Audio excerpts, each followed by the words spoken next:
Hello everyone. इस video में हम देखेंगे कि हम अपने नॉर्मल ब्रशेस को क्लॉथ ब्रश की तरह कैसे यूज़ कर सकते हैं।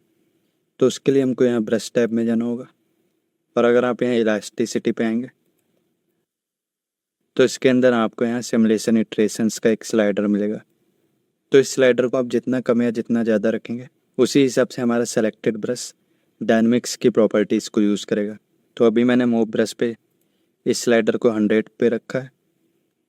तो अब मैं अगर मूव ब्रश को यहाँ पे यूज़ करूँगा तो आप देख सकते हैं कि हमारे मूव ब्रश पे इस तरह से रिंकल्स बन रहे हैं।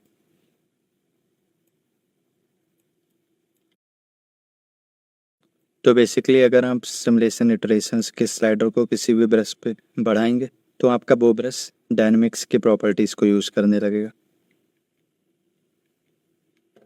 इसी तरह से अगर मैं डेम स्टैंडर्ड ब्रश से यहाँ पर ड्रॉ कर रहा हूँ तो ये नॉर्मली इस तरह से चल रहा है, लेकिन यहाँ पे जाके अगर मैं इस स्लाइडर को 100 कर दूंगा तो ये ब्रश भी अब डायनेमिक्स के प्रॉपर्टीज़ को यूज़ करने लगेगा।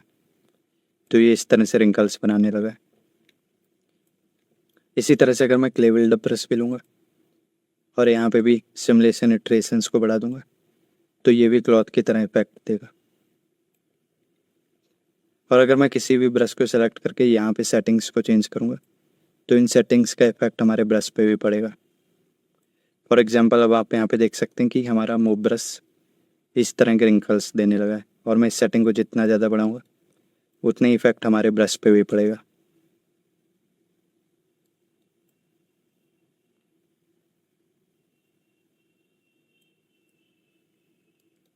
तो मैं इसको बैक कर दे रहा हूँ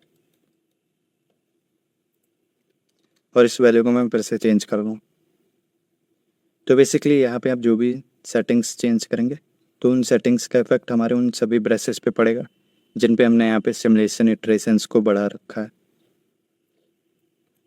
तो आप समझ गए होंगे कि इस सिमुलेशन इटरेशन से क्या होता है। तो इस वीडियो में इतना ही रखेंगे। Thank you everyone.